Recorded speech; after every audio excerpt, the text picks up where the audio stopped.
집사님 내외분만 와 계시는 거 아닌가? 라는 불안한 마음으로 이 자리에 왔는데요. 이렇게 여러분들 만나 뵙게 돼서 반갑습니다. 어떠셨어요? 지난 한 주 동안에? 힘들었어요. 정말 힘드셔야 합니다. 제일 다른 문제는 힘든 문제고요. 또 더 나아가는, 그래서 감사한 건 우리가 죄를 가지고 하나님 앞에 나아갈 때 하나님께서 우리를 온전케 한다는 거죠. 근데 그걸 가지고 가지 않으면 그 회복이 되지 않는 거예요. 오늘 주일 저희 교회에서 예배 드릴 때 목사님 그런 얘기를 하시더라고요. 죄가 많은 사람은 자기가 죄가 있는 걸 모르기 때문에 죄 없다라고 생각을 한대요. 근데 죄가 조금 있는 사람은 그 죄 때문에 괴로워하고 그 죄를 깨끗하게 하기 위해서 몸부림을 치고 자기가 죄인이라고 자복하고 그 하나의 죄도 없애기 위해서 몸부림을 친다는 거예요. 어거스틴이라는 사람 이야기 들어보셨는지 모르겠지만 어거스틴이 참회록을 썼었을 때 사람이 조금 보통이 있으면 별 뭐라고 안 그러는데 조금 유명해지면 사람들의 그 가십이라는 게 생기잖아요. 어거스틴도 아마 그런 시기가 있었던 것 같아요. 저 사람 옛날에 어쨌는데 뭐 젊었을 때 놀더니 뭐 어쩌고저쩌고 이제 그때나 지금이나 똑같았나 봐요. 400년대 사람인데 그랬는데 이분이 그 소리를 듣고 쓴 게 참회록이었다고 합니다. 하나도 남기지 않고 자기 죄를 이 사람들이 막 이러고 저러고 하니까 아니야 나 이렇게 더 많은 죄를 지었어라고 하는 게 어거스틴의 참회록이라고 합니다. 그래서 그 사람이 성인이 된 거죠. 여러분들이 그런 과정을 겪으셨다고 생각을 하고 하나님 앞에 오늘 마지막 대속죄를 드리려 여러분이 이 자리에 오셨다고 생각을 해도 되는 거죠? 네. 감사합니다. 제가 지난주에 잠깐 다루기도 했었는데요. 이 굉장히 중요한 내용이라 저희 한 번 더 짚고 넘어갔으면 좋겠어요. 여러분들 지난주에 내용도 많고 저희가 해야 될 분량도 많고 표식이 좀 했는데 제가 가장 중요한 것이 이거예요. 우리 존재가 다르잖아요. 내가 이걸 왜 배우는지, 그죠? 지난주에 했으니까 여러분들 적어놓으신 것을 보셔도 되고 우리 한번 복습하는 걸 하죠. 우리가 뭐 때문에 배우냐면 하나님이에요. 하나님에 대해서 우리가 알고자 해서 이것을 배우는 겁니다. 하나님은 어떤 하나님이세요? 거룩하신 하나님이시죠. 근데 하나님은 본성이 우리랑 똑같이 아니라 삼위일체 하나님이에요. 그죠? 삼위일체 하나님입니다. 성부와, 그죠? 성자와 성령이 있어요. 성령이 있으시고 성자가 있으십니다. 근데 우리 하나님이 우리를 누구답게 창조하셨다고요? 하나님의 형상답게. 하나님의 형상. 하나님의 형상이 뭔지 이거 굉장히 할 얘기가 많은데 이거는 이제 우리 김희정 목사님께 여쭤보시도록 하고, 이 하나님의 형상도 함께 해줬어요. 이 하나님의 형상은 우리가 어떻게 하라고 하냐면 우리 하나님하고 인간이 서로 간에 교제를 하는 거예요. 관계를 맺는 거예요. 좋은 관계를 맺는 거예요. 그러고 나서 그 다음에 하나님 우리 인간을 창조를 하셨어요. 아담하고 누구를 창조했죠?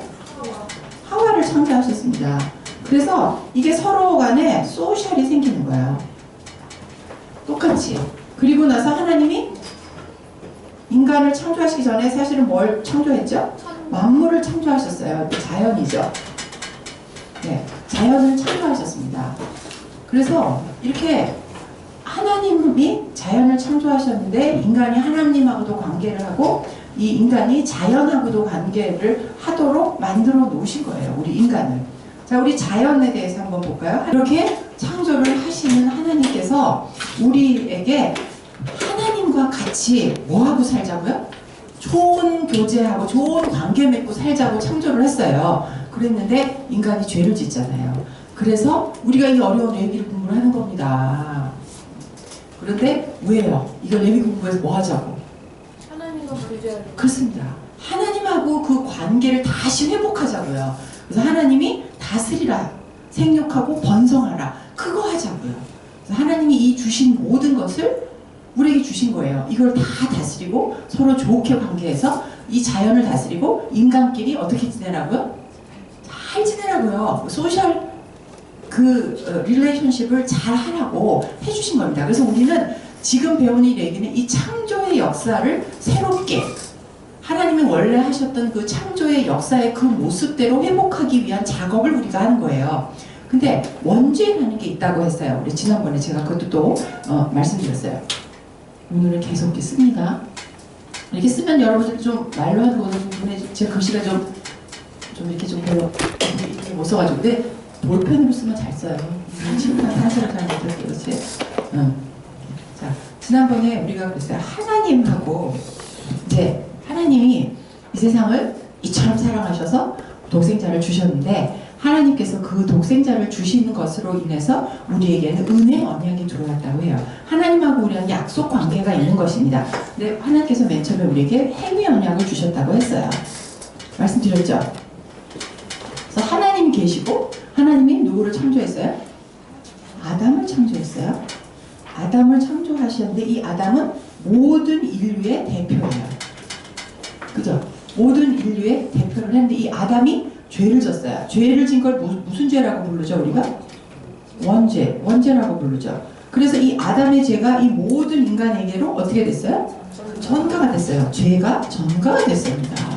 그래서 이 죄가 전가된 걸로 인해서 우리는 책임을 져야 돼요. 이 죄에 대한 책임을 져야 됩니다. 그리고 나서 이 하나님이 원래 아름답게 창조하셨고 하나님 형상을 닮은 것이 망가짐으로 인해서 우리 인간의 본성이 오염이 됐다라는 말로 표현을 합니다. 본성이 오염됐다라고 합니다. 그렇게 됨으로써 우리에게 뭐가 들어왔어요? 사망이 들어오게 됩니다. 죽게 된다는 뜻이죠. 그런데 하나님께서 제2의 아담이 누구를 보내신다고요? 예수님을 보내십니다. 예수님과 관계를 맺는 사람들은 누구예요? 이 세상 모든 사람입니까? 아니에요. 하나님께서 선택한 백성이에요. 하나님께서 선택한 백성을 뭐라고 불러요? 우리가? 교회. 맞습니다. 교회입니다. 하나님께서 예수님하고 이렇게 묶여져 있어요. 연관되어 있어요. 근데 예수님은 신이시기도 하시죠. 하나님하고 똑같아요. 그래서 예수님은 무슨 성과 무슨 성이냐면 신성과 인성이 있습니다. 우리는 예수님의 인성을 닮았어요. 그래서 우리는 예수님 닮자고 지금 공부하는 거예요. 어떻게 해야 예수님 닮은 건지를 우리가 배우는 겁니다. 예수님은 의로우신 분입니다. 우리 대신해서 십자가를 지심으로 인해서 예수님의 의가 우리에게로 전가가 되는 것입니다. 예수님의 의가 우리에게 전가가 돼요. 그러면 이 죄가 어떻게 됩니까? 우리 인간이 의로워요? 의롭지 못해요? 의롭지 못한데 의가 있음으로써 그쵸. 의롭지 못한데 이거를 의롭다고 칭해줍니다. 그래서 우리는 어떤 방향으로 나가야 돼요? 그래서 거룩한 하나님의 모습으로 담도록 노력을 하는 것이 성화죠. 이것이 바로 성화되는 과정입니다. 의롭다 칭함을 받은 우리들이 예수님의 모습으로 담기 위해서 노력하는 이 역할을 하면 우리에게 새로운 생명이 오게 되는 것입니다. 제가 야단쳤다고 그래갖고 다 또 목사님한테 일러 바쳐가지고 저한테 막 전화까지 오게 하고 막 그러게요. 진짜 치사하게. 네. 저는 이게 생명 주려고 하는 거라고요. 생명. 아시죠? 네. 이렇게 생명을 드리기 위해서 하는 것입니다. 지난주에 회복될 수 있는 부정과 회복될 수 없는 부정이 있다고 생각해서 말씀을 드렸고 하나님이 여러분에게는 어떤 존재인가? 하나님과 여러분 어떤 관계를 하고 계시는가? 숙제를 내드렸는데 홍시성까지는 우리 아름다운 자매 하나 빼놓고는 별로 답을 주신 분이 없어요. 숙제는 다 스스로 본인이 하셨다고 생각을 합니다.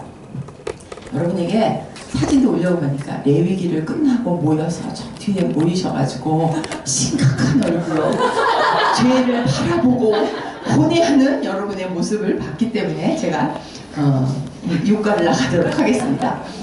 대속죄예요. 우리가 죄를 졌어요. 죄가 뭔지를 알아야 됩니다. 죄를 모르면 죄를 어떻게 우리가 회복을 하겠어요. 그죠? 죄를 회복하기 위해서는 우리의 죄를 먼저 바라봐야 되고 우리가 우리 스스로의 죄를 없앨 수 있습니까? 지은 죄를 없앨 수 없습니다. 오로지 한 분이 예수님만이 우리의 죄를 구속하실 수 있어요. 그런데 그 당시에는 예수님 오시기 전이잖아요. 죄를 졌어. 그 죄를 진 것을 하나님이 속죄의 일을 통해서 우리가 죄를 회복하는 일들을 하나님께서 해주시는데 1년에 한 번 대속죄일이라 그래가지고 모든 죄를 알고 지은 죄, 모르고 지은 죄 다 없애주신다 하는 그날이 대속죄일입니다. 그래서 여러분 일주일 동안 여러분 죄에 대해서 직면하시고 거기에 대해서 통회하시고 참회하시고 자복하고 회개하는 마음으로 라고 생각을 해요. 여러분 얼굴이 해같이 빛나십니다. 그래서 이 대속죄를 맞이할 수가 있는 것입니다. 오늘 대속죄일이 어떤 일인지, 이것을 큰 안식일이라, 우리 아직 안식일 절기에 대한 걸 배우지 않았는데요. 큰 안식이라고 얘기하고 축제의 절기라고 합니다. 실제적으로 죄를 졌어, 죄를 밝혔어, 죄에 대한 것을 내어놓았어. 그러면 그날은 참 사실은 기쁜 날이라고 할 수 없습니다. 그런데 죄를 드러낸 것의 목적이 아니라 죄가 씻기는 것, 다시 거룩해지는 것, 하나님의 형상으로 회복되는 것은 축복 중의 축복입니다. 그래서 이들은 이것을 큰 안식일이다. 우리 하나님이 이 세상을 창조하시고 맨 마지막에 안식을 하셨어요. 그러고 나서는 그 제8일부터는 계속 안식일이에요. 안식일입니다. 힘든 노동이 아니었어요. 하나님 안에서 기쁘고 즐겁고 행복한 날만 계속되는 하나님과 교제하는 안식일이었는데 언제까지? 죄 짓기 전까지예요. 그 죄를 짐으로써 우리에게 안식 깨져버렸고 그 하나님 안에서의 안식을 회복하기 위한 작업들을 지금 하고 있는 것입니다. 그래서 오늘 이 안식일은 우리 절기 부분, 이것은 저희가 8과에 배울 건데요. 이 절기 부분 할 때는 많은 사람들이 얼굴이 몹시 괴롭고 힘들고 막 뭔 소린지 달도 막 얘네들은 너무 많아. 우리는 음력과 양력을 쓰잖아요. 근데 여기는 절기가 우리랑 쓰는 거랑 맞지가 않아요. 우리는 약간 한 달 약간 달라지는데 여긴 굉장히 많이 달라요. 그래서 사람들이 절기 부분에 그 절기와 내 절기가 무슨 상관이냐 막 그러시는 분이 있는데 절기가 우리에게 어떤 영향을 미치는지 보겠지만 오늘은 간단하게 이 사람들은 티실이라고 우리 1월, 2월, 3월, 4월 이렇게 부르지만 이 사람들은 이 월에다가 이름을 붙이는데요. 그것이 도표 119페이지 도표 3에 보면 날짜가 적혀 있습니다. 거기 보면 제일 위에 종교력과 민간력으로 이렇게 나누어지는데요. 여기 잠깐만요. 이들에게 월은 여기 아까 하나님이 창조하셨잖아요. 월을 우리가 몇 월 달 이렇게 얘기하잖아요. 그러니까 그렇게 생각하시면 돼요. 월은 달을 기준으로, 해를 기준으로 하는 것은 1년을 그렇게 해서 연과 월을 이 사람들이 나누는데요. 거기까지는 여러분들 별로 이상한 거 없습니다. 그 당시에 이 사람들의 생업은 뭐였어요? 농업이었어요. 그래서 농업을 하려면은 자연 절기하고 굉장히 중요하죠. 언제 씨를 뿌리고 언제 비가 오고 언제 우리가 추수를 하는가가 굉장히 중요합니다. 그래서 음력도 그런 식으로 달이 되어 있는데 이 사람들도 농사를 짓는 달을 만든 것이 바로 여러분이 보시는 그 민간 행정력이 있습니다. 그래서 이것은 언제부터 시작되냐면 이 민간 행정력은 1월을 티슈리라고 이렇게 부르는데 아담을 만든 그 달, 그러니까 이 태초에 창조가 된 그날 1월 1일이 티실인 거예요. 그것을 첫 번째 달로 얘기를 한다고 해요. 그래서 아담이 책에서 보면 930년을 살아서요. 그렇게 떠난 날, 그것이 아담이 태어난 그 출생일이 1년이고 아담이 죽은 해를 930년으로 이렇게 계산을 해서 그것을 나누어서 보면 우리가 지금 해가 2015년이니까 5778년이다 라고 이렇게 학자들이 계산을 해 놓는다고 합니다. 우리나라 역사도 5000년 이렇게 얘기를 하잖아요. 그래서 그 이스라엘을 출애굽시켰을 때 여러분 아시죠? 출애굽에서 이스라엘이 됐었던 바로 그때 그 6월절을 1월로 따지는 것이 종교력입니다.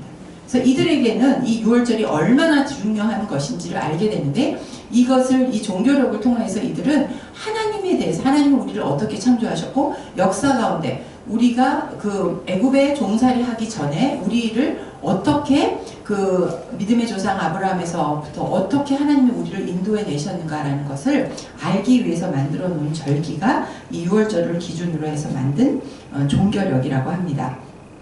종교력을 그 6월절 바로 이들이 처음에 탈출해서 나온 그것으로 인해서 새로운 역사가 시작이 되죠. 그래서 이것들이 아비월 1월이라고 얘기를 하는 것이고요. 그들이 늘 농사를 하면서 지켜왔던 농사를 했던 그 달력으로는 그 티리시 1월이 바로 이 종교력에는 7월에 해당을 한다고 합니다. 똑같이 12월로 이렇게 1년을 12달로 해놓은 거는 저희하고 똑같습니다.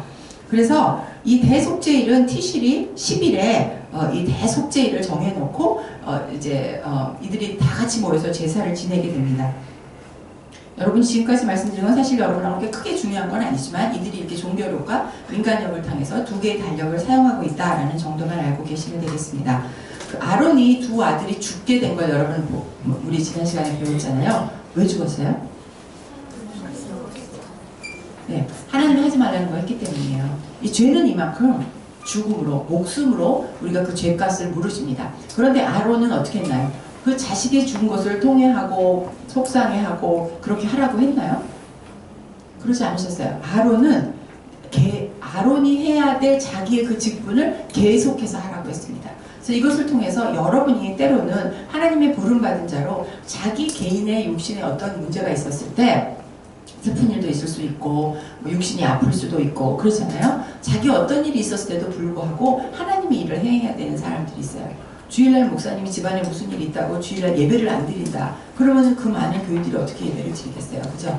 그래서 이와 같이 책임을 준 사람에게 대해서는 하나님께서 더 많은 것을 물으신다. 그래서 여러분에게 하나님이 크게 하실 일, 아까 목사님이 예언을 하고 가신 것 같아요.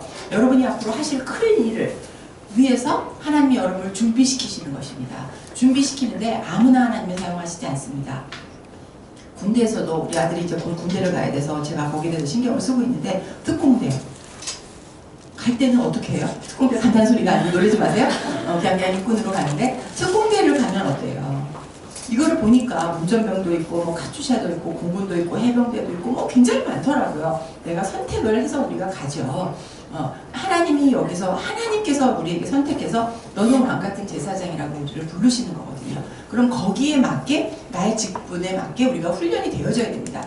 군대를 선택해서 우리가 갔어요. 그럼 군대 안에서 주는 사람이 그 전에 얘가 우리 아들은 한국말이 조금 서투르다고 제가 말씀드렸잖아요. 한국말이 서투르든 어쨌든 안 봐주는 거예요. 군대는 다 똑같은 거예요. 근데 그 중에서 특수부대를 뽑잖아요. 잘하는 사람을 뽑아요. 잠수부대도 뽑고 요새 뭐 텔레비 보니까 막 그런 거 나오대요. 그런 사람을 하려면 물속에서 자기가 살아남기 위해서 훈련을 하는 거예요. 여러분의 이 훈련은 여러분이 이 땅 가운데서 거룩하게 살기 위해서 바로 무엇을 회복하기 위해서? 하나님의 형상을 회복하기 위해서 하는 여러분을 위한 여러분이 살아남기 위한 훈련이라고 생각하시면 되겠어요. 그래서 여러분이 무엇은 잘못을 하면 하나님께서 엄히 이렇게 물으시다는 것도 여러분이 아셔야 됩니다. 하나님이 여러분을 콜링하셨어요. 그리고 여러분은 하나님의 그 콜링에 응답해서 이 자리에 계시는 거고 말씀을 들었습니다. 말씀을 들었으면 들은 자에게 그대로 해야 돼요. 이 사람들도 그랬죠. 그 전에 먹었던 게 아무 문제가 없었어요. 하나님의 법으로 지금부터 이거 먹지 마 라고 해서 먹었으면 안 되는 거예요. 여러분 지금까지 레위기법을 잘 몰았다라고 여러분이 빠져나갈 구멍이 있었어요. 근데 이것을 배움으로 인해서 나는 졸았다가 안 통한다 이 말입니다. 들었으면 그대로 행해야 되는 것이고 행하지 않으면 거기에 대해서 하나님이 여러분에게 죄책을 물으신다는 것입니다. 그러지 않기 위해서 우리가 익숙하지 않는 거예요. 아침에 새벽에 일어나는 거 익숙하지 않고 비상훈련한다고 새벽 2시에 깨우는 게 익숙하지 않고 몇 미터를 구보하는 게 익숙하지 않고 군장 20km를 메고 걸어가는 게 익숙하지 않지만 그것을 하는 이유가 뭐라는 것이죠. 살아남기 위해서입니다.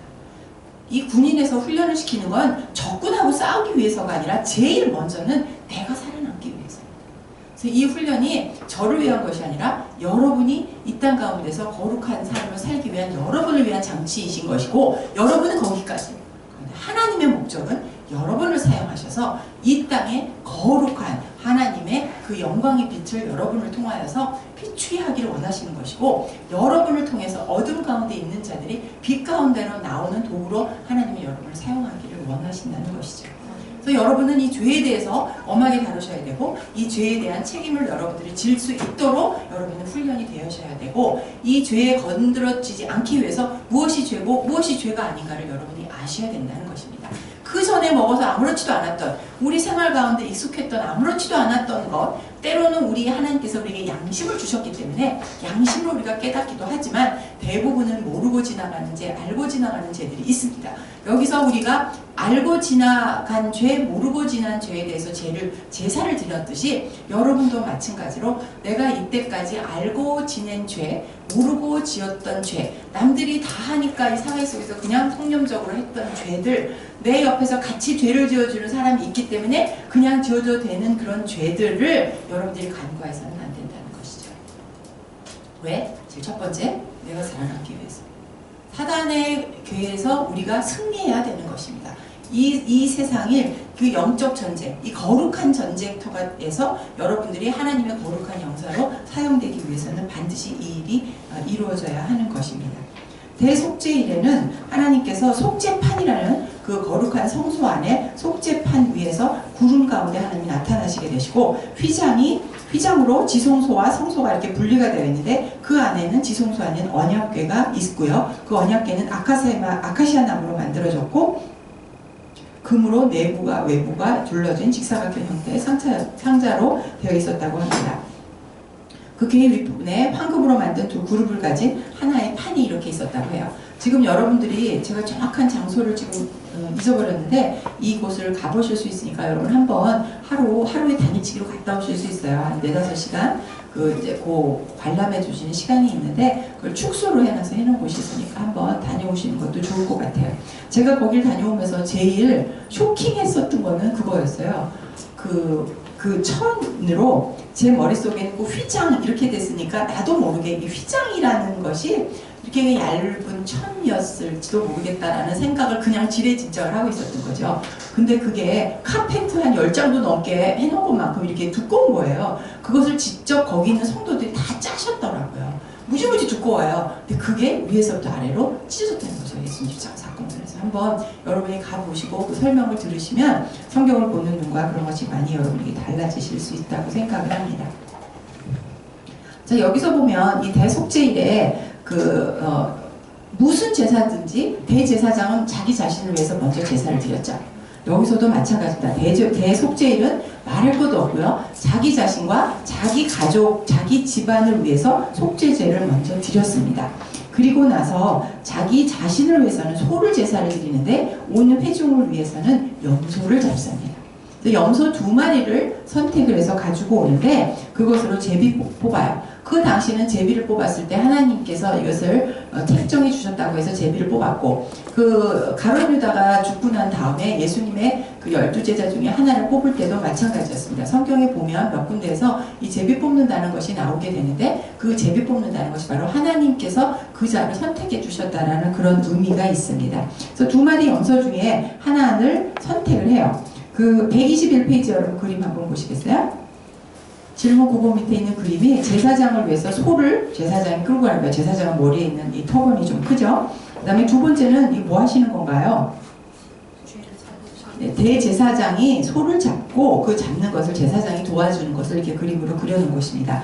이 소 옆에 보면은 뭐 이렇게 화살표로 표시가 되어 있죠. 고기를 이렇게 탁 찔러야지 얘가 빨리 죽는다는 거라고 합니다. 이 백정이나 마찬가지예요. 그래서 거기를 찔러서 소가 담검에 소가도 막 힘들고 지치고 그러면 아니잖아요. 제가 스페인에 가서 뭐 투구하는 걸 봤어요. 근데 소가 그렇게 금방 죽지 않는데 막 등에다가 그렇게 많은 이 창을 꽂아도 그렇게 날뛰고 난리를 치고 진짜 막 피가 막 이렇게 뿜어져 나가고 막 그러더라고요. 그런데 그 짧은 칼을 든 그 사람이 가까이에서 이 뇌 머리에다가 칼을 딱 꽂으니까 그 자리에서 소가 쓰러지더라고요. 제가 그걸 보면서 정말 인간이 얼마나 잔인한가를 제가 보게 됐는데, 뭐 동물보호협회에서 이제 뭐라고 해서 이제 그것도 이제 없어진다고 하더라고요. 근데 스페인에서는 그걸로 너무나 많은 관광 수입을 벌리고 있기 때문에 또 그 투구사들이 굉장히 많은 존경을 받고 있다고 그래요. 제가 그걸 보고 참 그 서로 다른 문화가 있구나 그런 걸 보고 정말 그걸 보고 너무너무 끔찍했는데, 거기서 그 환호 숨치는 그 사람들을 보면서 그 인간의 그 악함을 저는 이제 볼 수 있었어요. 여기서 보면 소가 힘들지 않고 잘 빨리 죽게 하기 위해서 이렇게 정확하게 포인트를 집어서 소를 죽일 수 있는 방법을 이렇게 표시를 했다고 해요.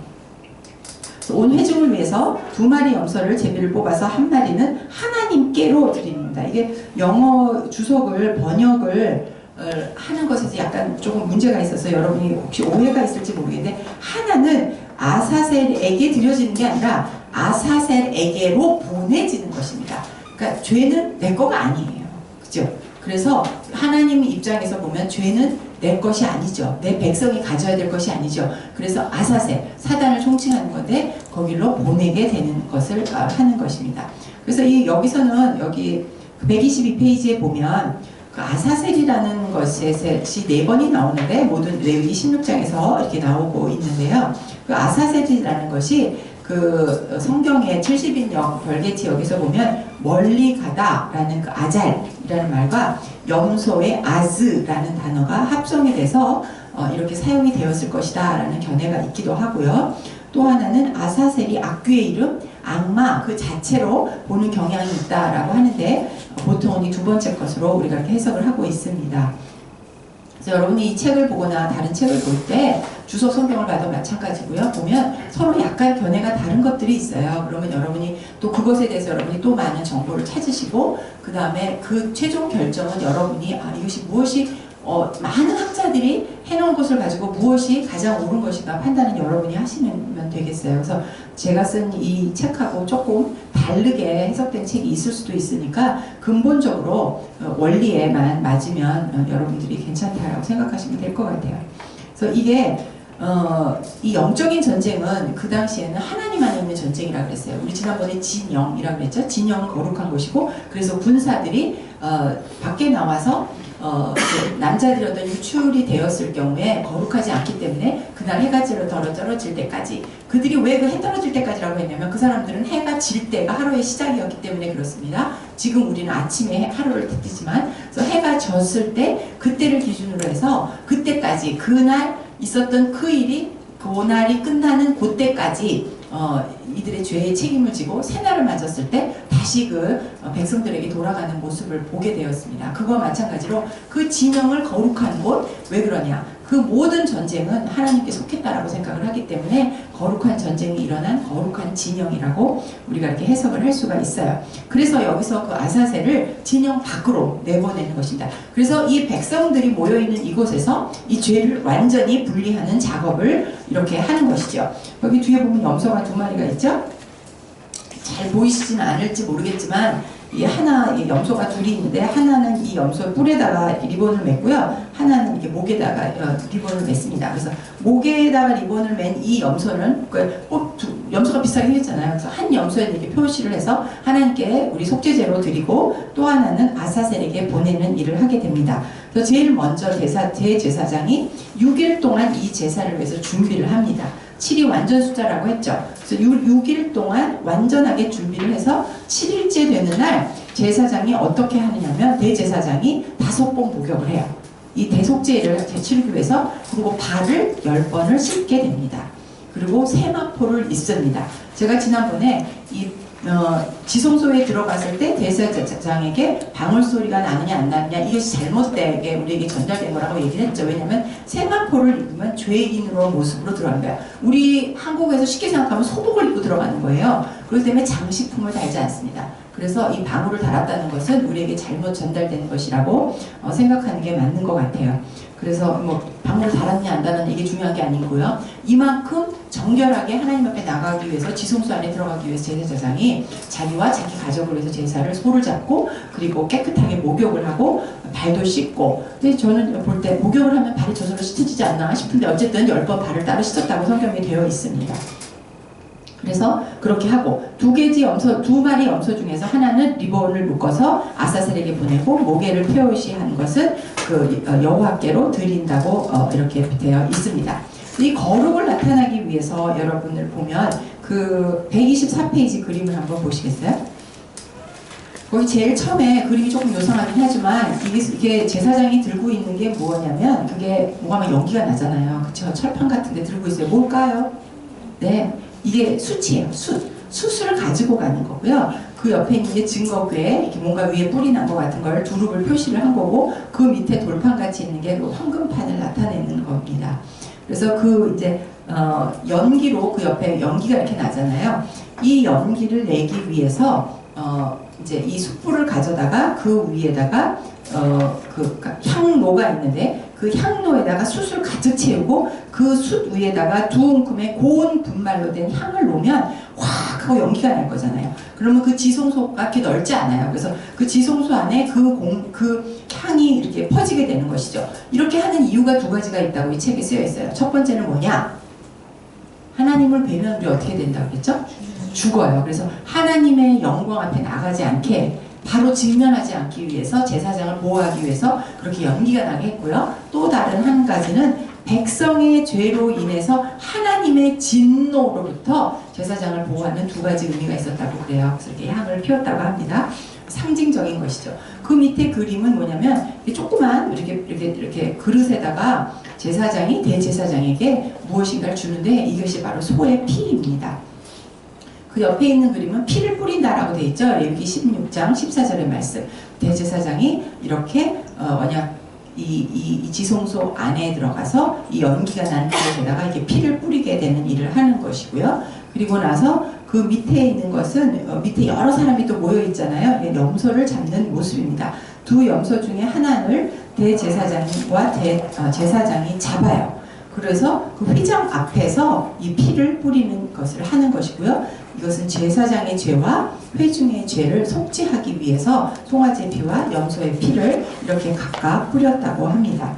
그리고 그 밑에 있는 그 네모난 박스 같은 것이 향단인데요. 그 향단, 그 네 모퉁이는 땅을 의미한다고 합니다. 이 땅의 모든 그 악한 것에 대한 것을 없애기 위해서 피를 바르는 것을 하는 것이고요. 그 향단 위에도 이 피를 발랐습니다. 그리고 그 밑에 있는 것이 번제단에 그 모든 것을 태워서 없애는 것을 이렇게 속죄 제사를 이렇게 지냈다는 것을 그림으로 여러분이 쉽게 보실 수 있게 해놓았습니다. 이 피 뿌림에 대한 것을 우리가 한번 바라봐야 되는데요. 이 피를 가져다가 속죄판 동쪽 표면 위에 손가락으로 피의 일부를 찍어 뿌리고 속죄판 앞에서 손가락으로 피의 일부를 7번을 뿌리고 대제사장이 백성들의 속죄물 중인 염소에게서 그 도살한 그 피를 취해서 다시 지성소로 들어와서 속죄판 위에 또 뿌리고 속죄판 앞에 7번을 또 뿌리고 그렇게 해서 그 부정한 중에 있는 그 회막에도 피를 뿌리는 역할을 한다고 합니다. 어디에 몇 번을 어떻게 뿌렸느냐가 중요한 게 아니라 피 뿌리는 작업을 했다는 것이고 완전하게 죄를 구속하기 위해서 7번이라는 숫자를 사용했다는 것을 여러분이 아시면 되겠습니다. 이 피 뿌리는 것이 왜 중요하냐? 이들은 매년 적어도 한 번씩은 이렇게 대속죄를 통해서 제사를 지녔는데 우리 예수 그리스도를 통해서 단 한 변에 단 한 명의 예수 그리스도를 통해서 우리의 죄를 완전하게 예수님의 모든 피가 다 빠져나가서 그렇죠? 성경에 보면 십자가에 의해서 모든 죄가 우리 죄 때문에 모든 피가 다 빠져나가서 물이 될 때까지 그렇게 피가 다 빠져나갔다고 할 만큼 우리의 죄를 위해서 그렇게 속죄 제물이 되어주신 예수 그리스도를 우리가 기억할 수 있는 그 내용이 바로 이것입니다. 7번 완전하게 피뿌림의 역사가 이곳에서 예표를 하고 있는 것입니다. 대속죄일에서 속죄 제물을 통해서 용서받을 수 있는 죄는 어떤 죄일까요?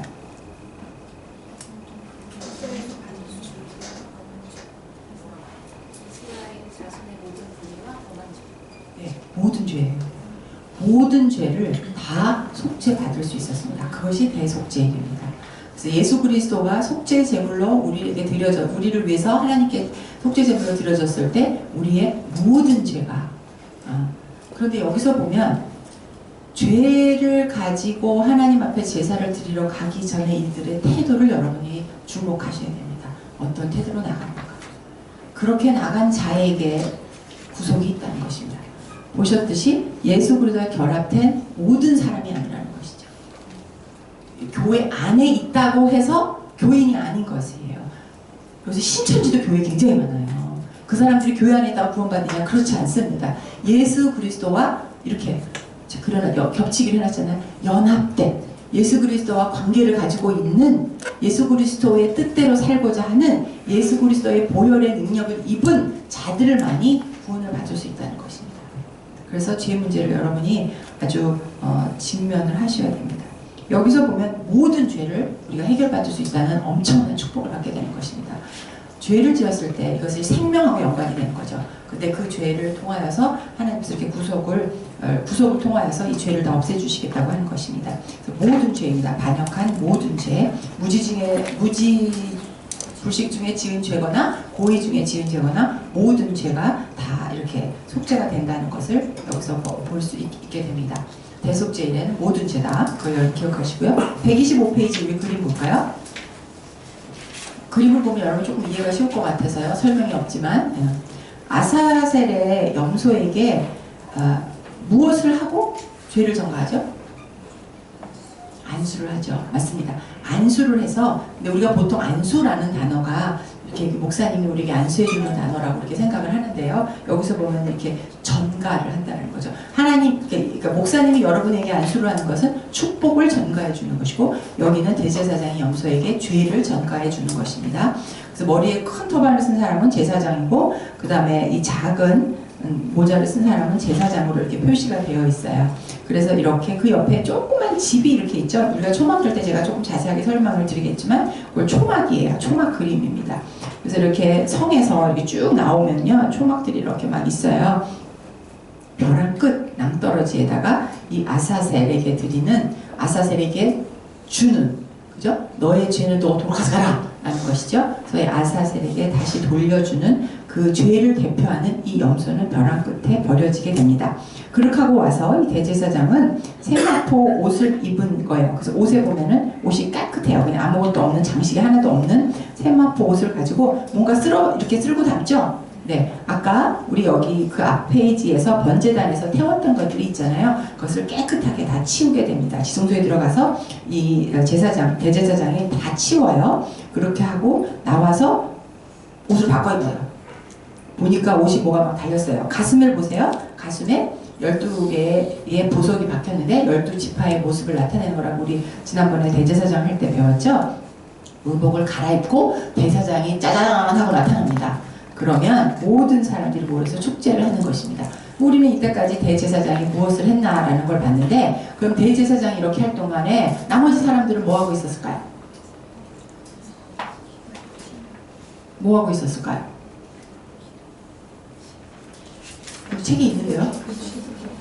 네, 금식을 하고 이들의 죄를 자복하고, 그 대제사장이 자기의 죄를, 우리는 이걸 배웠으니까 알지만 대제사장이 이렇게 죄를 가지고 나갈 때 하나님께서 이 죄를 받아서 깨끗하게 해 주실지를 기다려야 되는 거잖아요. 그죠? 내 죄를 들고 대제사장이 지성소로 들어갔으니까, 그래서 많은 백성들은 자기의 죄를 자복하고 회개하는 그러한 일들을 했다는 것을 여러분 기억하시기 바랍니다. 그래서 이것은 대속죄일에 치르는 이 일은 대제사장의 일이 아니라 온 백성의 일이었다는 것을, 대제사장은 그것을 예표한다는 것을 아시면 좋겠고, 하나님이 여러분을 왕같은 제사장으로 사용하시기 위해서 여러분은 모든 백성을 대표하는 사람이기 때문에 이만큼 더 정결해야 되고, 더 많은 것이 요구되어야 되고, 옷도 갈아입어야 되고, 여러분의 모든 몸과 마음과 생각과 모든 행동들을 정결하게 해야만 된다는 것을 여러분이 아셨으면 좋겠습니다. 그리고 예수 그리스도가 대속죄일을 예표할 때 어떠한 것을 우리가 알 수 있는지 한번 보도록 하겠습니다. 126페이지입니다. 이 속죄소를 통해서는요, 이 거룩한 것과 거룩하지 않은 것 사이의 그 경계선입니다. 그래서 이쪽에 있는 죄가 있는 것이 지성소 안에 들어감으로써 거룩과 만나서 하나님이 이것을 다 용서해 주실 때에 우리는 거룩하게 되는 것이죠. 그 경계선이 있는 건데, 그것이 바로 우리 예수님을 예표하는 것이다. 예수님이 바로 경계선입니다. 그래서 예수님을 통과한 자들은 우리가 거룩하게 되는 것이고, 예수님하고 상관이 없는 사람은 거룩하지 않은 것이죠. 그래서 속죄소가 그렇게 우리의 죄를 다루는 곳으로 사용이 되었다면, 예수 그리스도가 바로 우리의 죄를 대표하시고 우리의 죄를 구속해 주시고 우리를 자유케 해주시는 대표로 속죄소의 역할을 한다는 것을 우리가 신약에서 알아볼 수가 있습니다. 로마서 3장 25절에 보면 이 예수를 하나님이 믿음으로 말미암아 그의 피로 인하여 속죄소로 세우셨다 라는 말로 이렇게 되어 있습니다. 그러니까 이스라엘 백성들은 속죄소가 어떤 곳인지 압니다. 속죄소에 들어갈 때 자기네들이 어떻게 있었는지 압니다.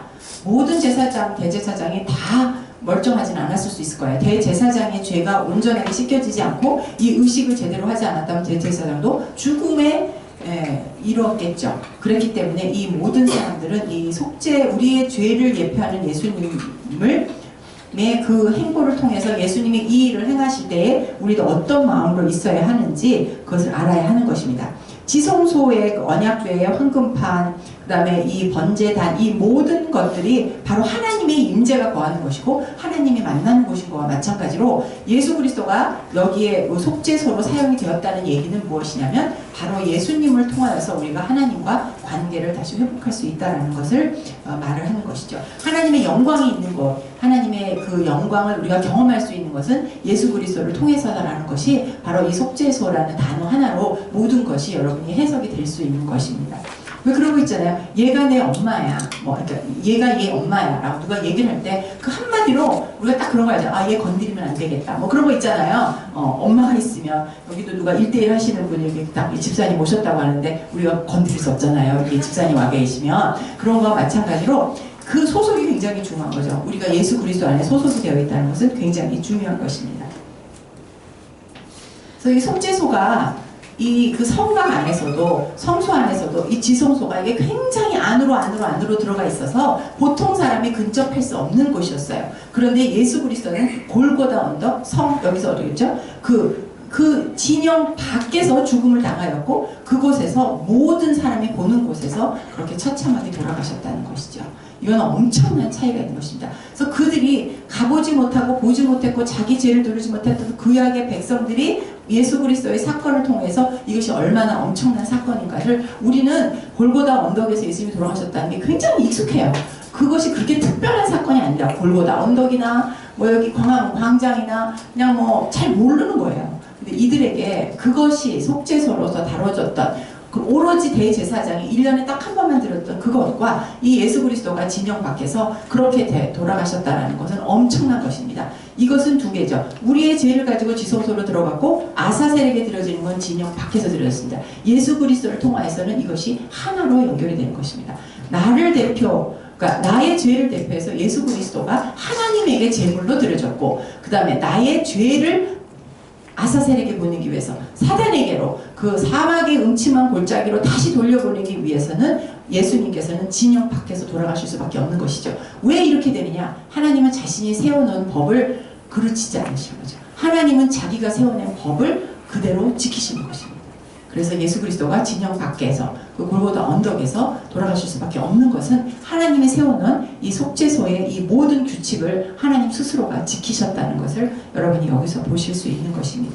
하나님께서는 신실하신 분이고 본인이 만들어 놓은 것을 절대로 망가뜨리지 않습니다. 제가 이 선지서를 배우면서 너무 은혜를 받아가지고 어저께 학교에서도 그것을 잠깐 얘기를 했었어요. 선지서를 통하여서 여러분 선지서 대선지서 소선지서를 있는데 그 선지서 내용에서 보면 하나님은 한결같이 여러분 구약을 보면 어떠세요? 느낌이? 우리 집사님 한번 구약하면 어떤 마음이 드세요? 언약의 하나님, 신실하신 하나님, 계획하시는 거 꼭 이루고야 마시는 하나님.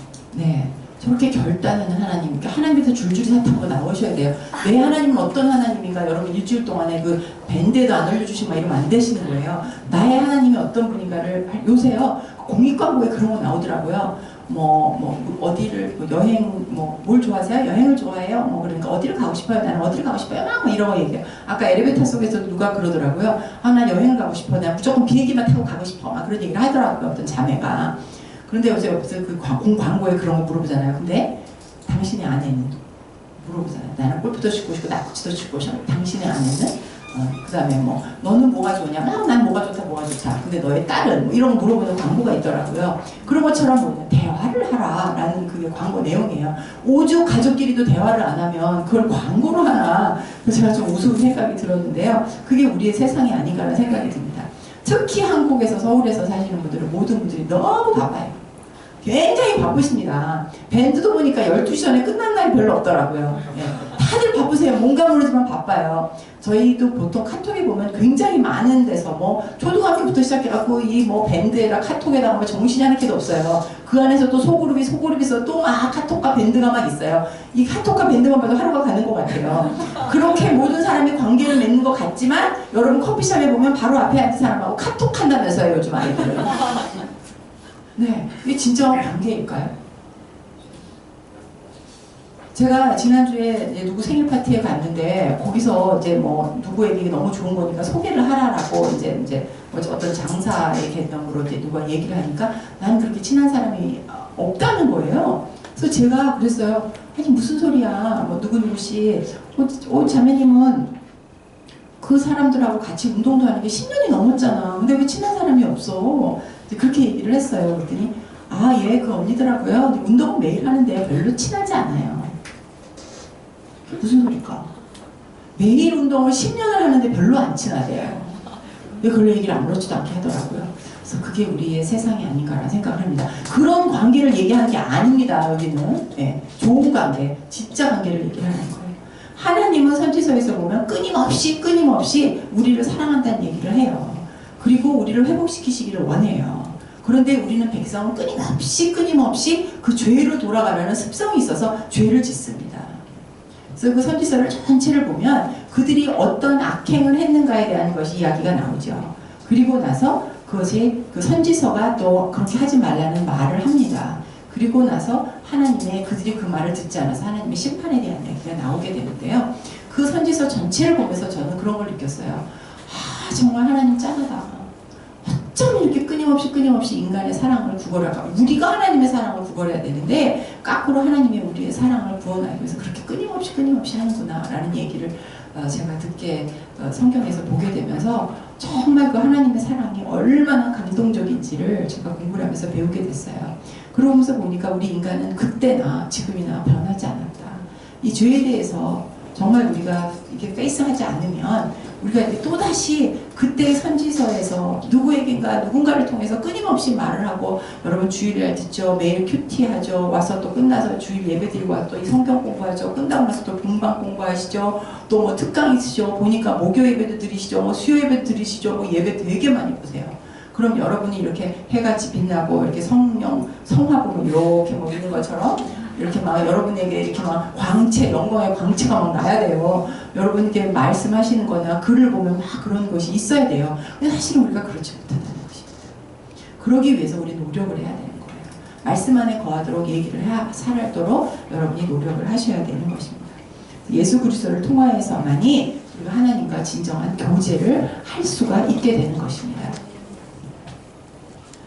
세례 요한은 마지막 127페이지 보도록 하겠습니다. 질문 20번에 보면 세례 요한은 예수님을 요한복음 1장 29절 누가 한번 찾아서 읽어주실래요? 요한복음 1장 29절 정말 요한이 예수께서 자기에게 나오심을 보고 가로되 너라 세상 죄를 지고 가는 하나님의 어린 양이라. 세상 죄를 지고 가는 하나님의 어린 양으로 표시가 되어 있습니다. 여기 히브리서에서는 히브리서 거기 이제 몇 개의 구절이 적혀져 있는데요. 대속죄일에 드려진 제물보다 더 나은 제물로서 예수 그리스도를 이렇게 표시를 했습니다. 완전하고 죄 없는 대제사장으로 흠 없는 제물이다 라고 이렇게 히브리서 기자는 이렇게 쓰여져 있습니다.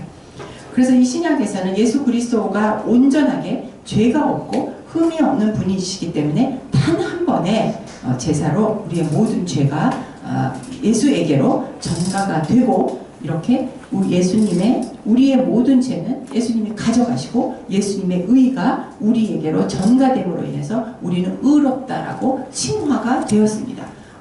이렇게 되었기 때문에 칭의가 되었기 때문에 우리는 성화되기 위해서 이것은 여러분의 몫인 것이죠. 성화될 수 있도록 여러분이 노력하셔야 되는 것입니다.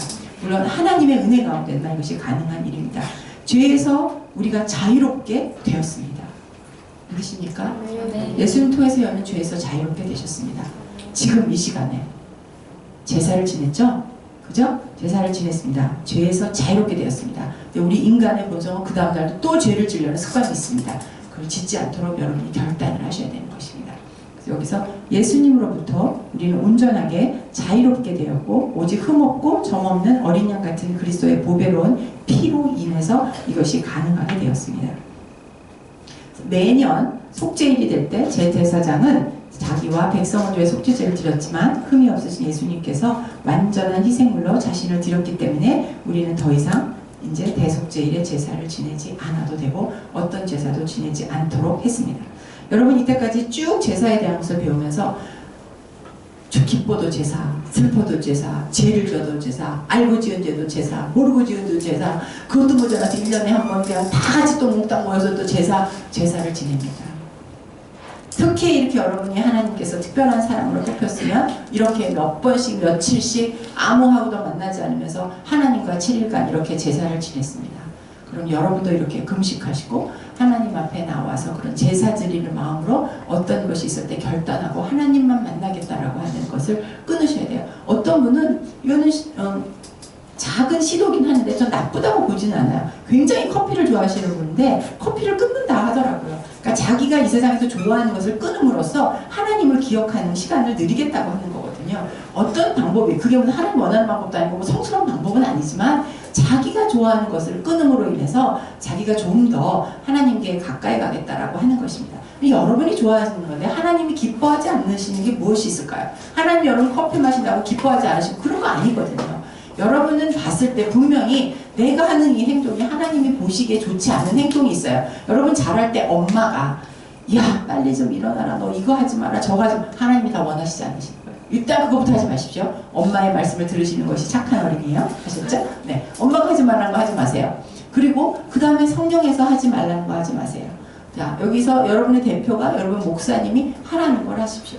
하지 말라는 것이 무엇인가 여러분 분명히 아셔야 되지만 무엇을 해야 할 것도 여러분은 아셔야 됩니다. 먼저 내가 하지 않아야 될 것이 무엇인가 여러분이 아셔야 되는 것이고, 그 다음에 하나님이 하기를 원하시는 것을 여러분은 너무나 극명하게 알 수가 있습니다. 하나님의 일을 하겠다고 내가 준비되면 여러분을 콜링하는 곳은 굉장히 많습니다. 제가 7월 29일부터 31일까지 선교사님을 섬기는 대회에 가까워요. 우리 해외에 아우리치를 가서 제가 하는 행사가 있는데 그 행사와 똑같은 것을 해달라고 해서 제가 선교사님을 섬기는 행사를 하러 들어갑니다. 봉사자 필요해요? 가시고 싶으시면 함께 가셔서 선교사님이 어떤 분인지, 선교사님의 아픔이 무엇인지, 선교사님이 무엇을 해드리면 그들이 이렇게 기쁜지, 그들을 위해서 커피 한 잔 타드리고 그들을 위해서 무릎 꿇고 한번 기도하고 그들을 위해서 모여서 기도하는 사람들을 한번 만나는 것은 여러분에게도 도전이 돼요. 시간이 되시는 분들은 저랑 함께 가세요. 선교사님 위해서 보여드리고 그 다음에 우리가 예쁘게 촛불길도 만들어드리고, 제가 아까 뒤에 있는 운동하는 형제하고 잠깐 얘기도 나누었는데 선교사님들에게 운동 시간도 해드리고, 우리 이렇게 뭐 케이크도 막 있네요. 누구 생일인지 모르겠지만 케이크도 나눠드리고 서프라이즈 파티도 해드리고, 또 가기 위해서 방이 예쁜 것도 해드리고, 여러분 이름표 하신 것처럼 예쁘게 이름표도 디자인하고 제가 올려드린 게 그거든요. 그 선교사님 이름표도 만들고, 또 디자인 같은데 여러분 은사가 있는 분은 또 저에게 손들고 이따 말씀해 주세요. 배너도 디자인해야 되고 방에 방패도 디자인하고, 여러분이 갖고 있는 세상에서 여러분이 직업을 가지고 하는 이 모든 일들을 가지고 하나님을 섬길 수 있어요. 그래서 우리 이번에 학교에서 찬양대회에 1등한 그 자매들이 와서 또 찬양을 해주겠다고 했어요. 또 이번에 음반을 발표한 그 CCM 가수가 하나 있어요. 그분이 와서 또 특송을 하나 해주겠다고 얘기를 했어요. 저는 이렇게 여러분의 달란트가 있는 분들이 섬깁니다. 근데 또 한 가지는 내가 원하는 것을 한 게 아니라 좀 더 성숙된 사람은 그들이 원하는 거, 하나님이 원하는 걸 해주시는 거예요. 그래서 저희 장관 사모님도 계시고요, 교수님 사모님도 계시고요, 교수님도 계세요. 근데 그분들이 가서 방청소도 하고 이름표도 붙이고 그렇게 하시는 거예요. 그러면서 기쁨을 누릴 수가 있는 것입니다. 하나님의 일에는 무슨 일이든 그를 함께 기도도 하고, 그리고 우리는 세족식을 합니다. 예수님이 하셨던 그 세족식을 우리가 거행할 수 있다는 것은 엄청난 일입니다. 그래서 제가 세족식을 하러 들어갈 때 저희 팀들한테는 제가 여러분에게 지난번에 했던 것보다 훨씬 더 엄하게 함께 기도하고 자기 자신을 자복하도록 하고 세족식을 거행하는 그 방에서 정말 몇 시간씩 기도를 하게 시킵니다. 왜냐면 내가 제사장의 역할을 감당을 해야 돼요. 예수님이 발을 씻긴 그 거룩한 행위를 내가 할 수 있도록, 내가 거룩하지 않으면 내가 세족을 하는 그 사람이 그렇게 감동으로 하나님의 은혜를 체험할 수 없기 때문에 저는 아주 심각하게 합니다. 그리고 성찬식을 우리가 이제 하게 되는데, 성찬식도 떡을 떼는 거잖아요. 그죠? 그건 뭐죠? 떡을 뗀다는 얘기는 예수님의 몸을 띄어가는 겁니다. 찢는 겁니다. 그 일을 하면서 내가 그 죄에 대한 통회함이 없으면 성찬식에 임해서는 안 되는 것이죠. 예수님의 몸과 피를 먹고 마시면서 우리 안에 부정해지면 바로 이 지성소에 부정한 대제사장이 들어가는 것과 똑같은 것입니다. 그것이 무엇인지를 깨닫게 하는 것이고, 예수님의 십자가 사건이 무엇인지를 알려주는 것을 제가 20년 동안 해왔습니다. 그래서 이번에도 그 행사를 하는데, 보통 해외로 가니까 자기 비행기표 내고 아우리치 비용 내고 다 돈 내고 가서 쉽게 말하면 남 발 닦아주고 오는 거예요.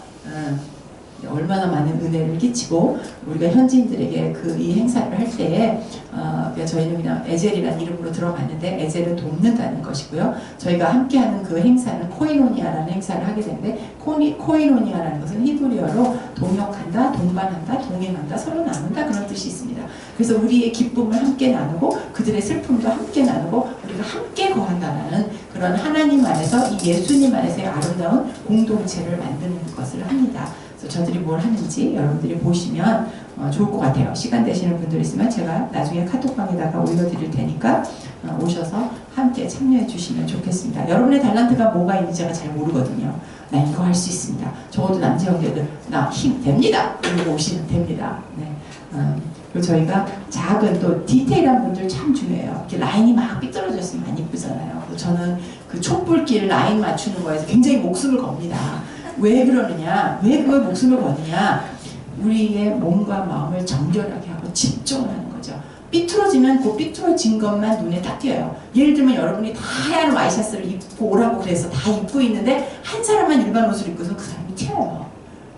그래서 다 정결한데 한 사람만 죄가 있으면 것이 튀게 됩니다.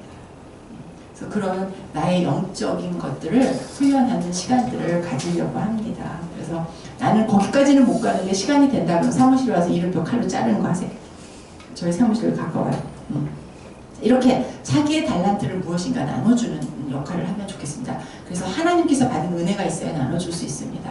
그냥 칼질만 하면 잘못하면 손만 빕니다. 아셨죠? 그것을 원하는 게 아니에요. 나의 마음과 몸과 정성을 들여서 이 선교사님들이 위로받고 회복받기를 원하고 이 일을 할 수 있는 하나님께 감사를 드리는 일들을 여러분이 하셨으면 좋겠다고 생각해요. 자, 121페이지 마지막 두 줄 함께 읽고 끝내도록 하겠습니다. 시작. 나 여호와가 말하노라. 그날 그때에는 이스라엘의 죄악을 찾을지라도 없겠고 유다의 죄를 찾을지라도 발견치 못하리니 이는 내가 나의 남긴 자를 쌓을 것이니라. 여호와의 말씀입니다. 예레미야에 이렇게 쓰여 있습니다. 이스라엘의 죄악을 찾을래도 찾을 길이 없습니다. 예를 들면 여기서 이렇게 말하는 것입니다. 누구누구야 너의 죄를 찾으려고 사단이 그래도 찾을 수가 없다. 발견하지 못할 것이다. 내가 너의 모든 죄를 사았기 때문이다. 라고 이것이 여호와 나의 말이다. 라고 얘기해 주신 것입니다. 여러분 진정으로 예수 그리스도 안에서 자유함을 누리셨으면 좋겠습니다. 기도하고 마치도록 하겠습니다.